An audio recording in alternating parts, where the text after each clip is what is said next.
यह कोई फिल्म की तस्वीर नहीं है बल्कि राजधानी रांची की है। और कैसे देखिए, चलती बाइक से अपराधी कमर से पिस्टल निकालता है और फिर फायरिंग कर देता है।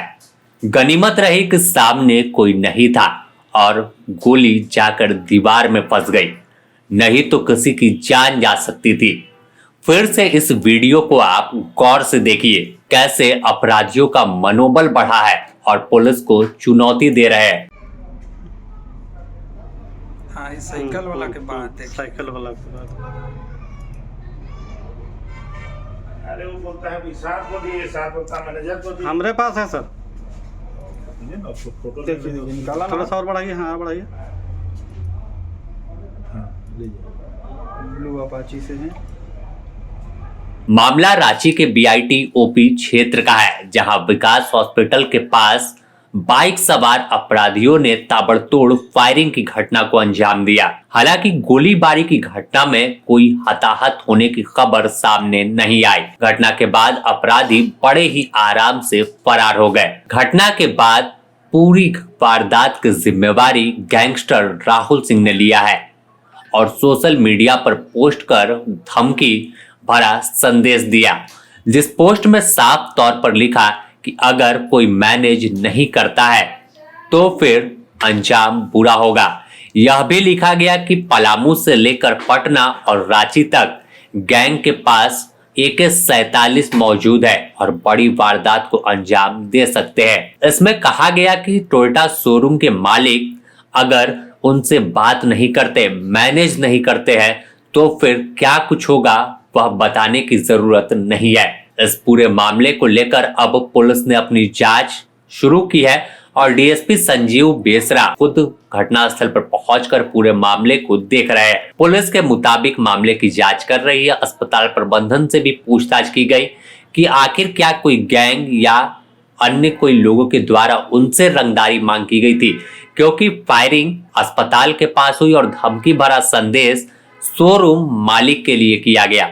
यानी उस अस्पताल के बगल में शोरूम है और उस शोरूम को लेकर के यह पोस्ट किया गया है, जो आपको हम स्क्रीन पर दिखा रहे हैं कि कैसे अपराधी खुलेआम वारदात को अंजाम देता है और फिर उसके बाद पोस्ट आता है। लेकिन सवाल खड़ा हो जाता है रांची की सुरक्षा पर। राजधानी रांची की सुरक्षा भगवान भरोसे है, तभी तो राह चलते कोई कमर से पिस्टल निकालता है और फिर फायरिंग कर आराम से चला जाता है और पुलिस बाद में जांच शुरू करती है। कुछ लोगों की गिरफ्तारी होती है, लेकिन गैंगस्टर लगातार वारदात को अंजाम देने से परहेज नहीं करते। पूरे झारखंड की अगर हम बात कर ले तो हाल के दिनों में गैंगस्टर राहुल सिंह ने कई वारदात को अंजाम दिया, जिसमें कई मामलों में गिरफ्तारी हुई। इसके बावजूद गैंग रुक नहीं रहा, एक के बाद एक वारदात को अंजाम देता है। लेकिन इन तमाम चीजों की जानकारी फिर सोशल मीडिया पर आती है, जिम्मेवारी ली जाती है और पुलिस का फिर वही बयान सामने आता है कि जांच कर रहे हैं, जांच के बाद तमाम तहकीकात होगी और आरोपी की गिरफ्तारी होगी। लेकिन अगर हम जिस शोरूम या फिर विकास हॉस्पिटल के पास गोलीबारी की खबर सामने आई, सीसीटीवी फुटेज सामने आया, इस इलाके में देखें तो यहाँ पर आसपास आपको आम दिनों भी चहल पहल मिलती है, क्योंकि ऑन रोड है और हाईवे है, लेकिन कहीं आपको पीसीआर या पेट्रोलिंग गाड़ी नहीं दिखेगी।